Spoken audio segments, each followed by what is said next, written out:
মাথা ব্যথার কারণ ও মুক্তির উপায়। মাথা ব্যথার ধরন বুঝে নির্ণয় করা সম্ভব কেন ও কী কারণে এই সমস্যা হচ্ছে। খুবই পরিচিত দুটি কারণ হল মাইগ্রেন ও টেনশন। এর মধ্যে 70% টেনশন টাইপ হেডেক, 11% জন্য দায়ী মাইগ্রেন। ধূমপান, মদ্যপান, মাদকাসক্তি, অনিয়মিত ও অতিরিক্ত ঘুমের ওষুধ সেবন, রোদ বা অতিরিক্ত গরম আবহাওয়া, অতিরিক্ত শারীরিক মানসিক পরিশ্রম, ক্ষুধার্ত থাকা, মানসিক চাপ ইত্যাদি মাথা ব্যথার কারণ। কাজেই এই সমস্যা থেকে পরিত্রাণ পেতে হলে সবার আগে এসব অভ্যেস পরিবর্তন করতে হবে। মাইগ্রেন। নারীরাই মাইগ্রেনে বেশি ভোগেন।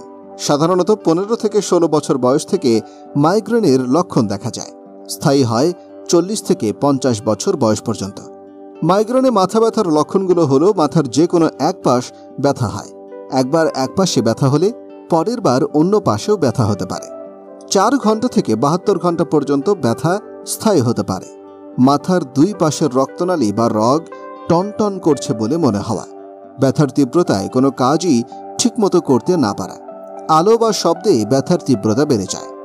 ব্যথার সঙ্গে বমি ভাব বা বমি হতে পারে। ব্যথা শুরুর আগে চোখের সামনে আলোর নাচানাচি, আঁকাবাঁকা লাইন ইত্যাদি উপসর্গ দেখা দিতে পারে। অন্ধকারে শুয়ে থাকলে ব্যথার তীব্রতা কমে। Tension type headache.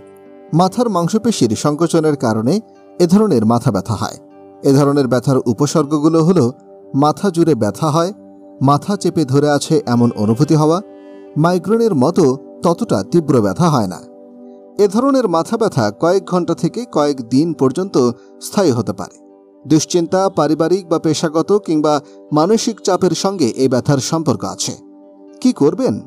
মাথা ব্যথা থেকে তাৎক্ষণিক পরিত্রাণ পেতে বিভিন্ন ব্যথানাশক ওষুধ যেমন প্যারাসিটামল ইত্যাদি সেবন করা যেতে পারে। ব্যথানাশক ওষুধের সঙ্গে অবশ্যই পেপটিক আলসার বিরোধী ওষুধ খেতে হবে। অতিরিক্ত ব্যথানাশক ওষুধ সেবনেও মাথা ব্যথা হতে পারে। এই সমস্যাকে বলে মেডিসিন ওভার ইউজ হেডেক। তাই খুব প্রয়োজন না হলে ঘন ঘন ব্যথানাশক ওষুধ না খাওয়াই ভালো।